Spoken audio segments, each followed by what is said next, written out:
Hey you guys, happy Saturday. It is July 22nd when I'm filming this, which means it is officially Leo season. Happy birthday to all my Leos out there. I'm hoping this season is full of shine and glow and happiness. What's not left to love about that? I'm feeling it already. I hope we keep feeling it. More, we have a Leo new moon coming up tomorrow at 5 a.m. where I'm at, which is in like 7 hours. So I'm excited for it to see what we have this Leo season, what we're going to bear to fruit this Leo season. It's the peak of summertime. It's the peak of fruitation and harvest. How fun, how exciting. Okay, so today for our video, we are going to talk about Gemini. Good old Gemini Venus in the 11th house. First things first, these people are charmers. Gemini Venuses are so good at flirting. They don't even do it to flirt on purpose. Sometimes they do, but like they can do it without even intentionally doing it. Gemini energy likes to bounce around to whatever's interesting. It just likes to go with what catches its mind. And Gemini energy, it's very mentally oriented. It likes to talk, likes to socialize, and it likes to connect on a mental level. Now Venus is about partnership and balance. It likes to have another energy there to balance off of. So people with Gemini Venus, they love to balance their energy through talking, communicating, expressing. They're happy people. Gemini is a really happy sign. It's cheerful. It doesn't like to get discouraged often. If you're a Gemini, you get discouraged often. It's usually something else going on in your chart that's making it hard for you to be a happy Gemini. Gemini is fun. They're tricksters. They like to have fun and poke fun and just play. So these people with Venus and Gemini, they love to play with words or with other people, and they can be really good too at speaking in a harmonious way. They are good at flirting with people because they're pleasing to talk to. People, even if they're not trying to flirt, they talk to people and people are like, wow, I like that. I want to keep talking to that person. They're really fun to talk to because they can talk about anything. Gemini is the master, or jack of all trades, master of none. Sometimes it has some, but for the most part, it knows a lot about a lot of things. It knows a little about a lot of things, but doesn't really go in depth much with one thing. So these people, they tend to be able to talk about any and everything. Now, there is a stereotype with these people that they're notorious for cheating. And I don't think that's a fair thing to say, but basically they need mental stimulation. So if they're not interested with their current partner, it's possible they can stray. That doesn't mean it's right, but that's kind of why they're doing it. But it doesn't mean they're going to do that. It just means if you have a mentally stimulating relationship, you shouldn't have anything to worry about. Now these people also, when it comes to striking up harmony and balance with other people, they do it through word. So if they have a partner and they're having issues with that partner, they're going to talk about it. And they want you to be able to have an open mind and listen to what they want to say. And they'll listen to what you want to say too. They like to listen to their partners just as much as they like to talk to their partners.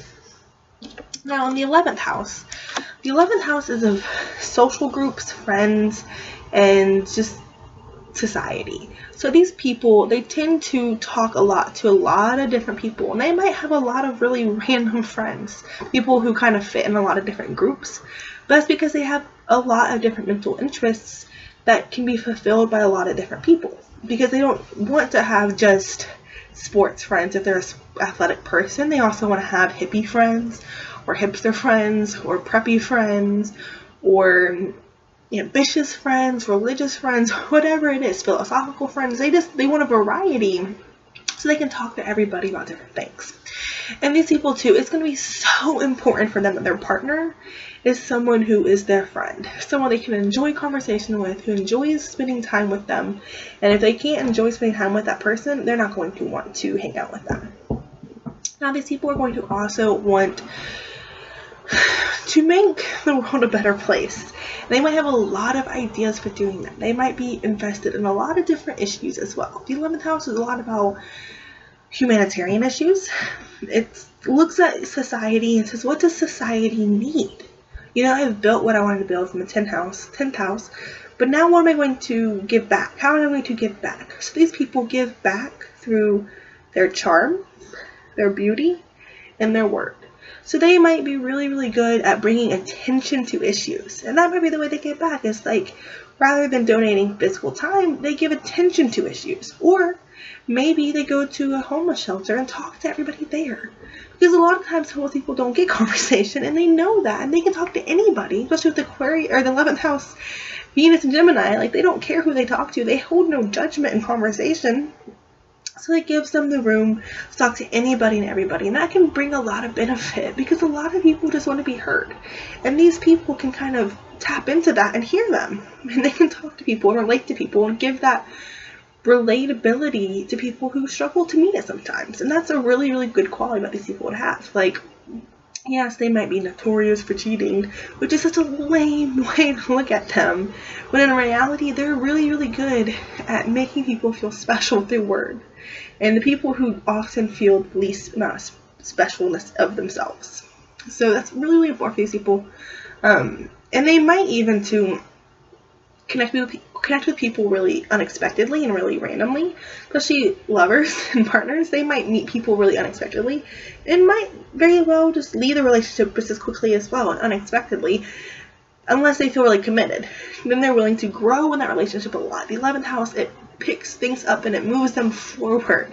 So whether this person needs to be moved forward on their own path with new people or moved forward with the person they're currently with, that will happen through this Venus placement. They will move forward greatly through other people. Talking to other people advances their mind, their being, their consciousness like crazy. And they do it with such a varied way that it happens on a grand scale by little pieces. They can talk and talk each day and look back and see over a week how much they've grown through little tiny conversations. And they do like to switch conversations up a lot too, so they can just pick up from everybody and kind of develop that sense of thought and ideas from other people. The 11th house also rules connections and networking. So these people might find they know a lot of people who could help them with a lot of different things. The Gemini variety and the 11th house variety combined can create for some amazing networks. And that Venus energy just charms the pants off of everybody they meet. So if anybody has a guy for anything, it will be Gemini Venus in the 11th house, which is so cool, so awesome. These people are going to be literally like the most pleasing thinkers you can find, and unless other people have a problem with the flightiness of Gemini, these people are amazing, wonderful. And if they have a problem with flightiness, just not compatible. These people, they do need to look for a partner who is a little bit more about freedom. These people need a lot of freedom in love. They need a lot of freedom in love. So they have a partner who kind of wants to tie them down. That's not going to be good. That's not going to be healthy. That's not going to be where these people shine the brightest. So if you're a Gemini Venus 11th house, make sure you have the freedom you need. Seek out variety and keep being you. Keep talking to people. Keep making them feel special. Keep giving people what they need through word. Keep communicating great stuff and keep charming the pants off everybody. You're doing great. Now, if you are a Gemini Venus in the 11th house and you want to book a reading, talk more about your amazing, wonderful qualities and how to use them to your best advantage, feel free to message me. I'll leave my email address and Facebook page in the description, and you can just go to shoot me an email and I will get back to, or a message, and I'll get back to you within 24 hours to book a reading. And I'm really flexible on price too, so we'll make something that works for you. Whatever works for you, because Gemini Venus 11th house, you might not even want a really, really long reading, so we'll find something that works just for you. And if you like this video, please like and subscribe and share with your friends, and I will talk to you guys later.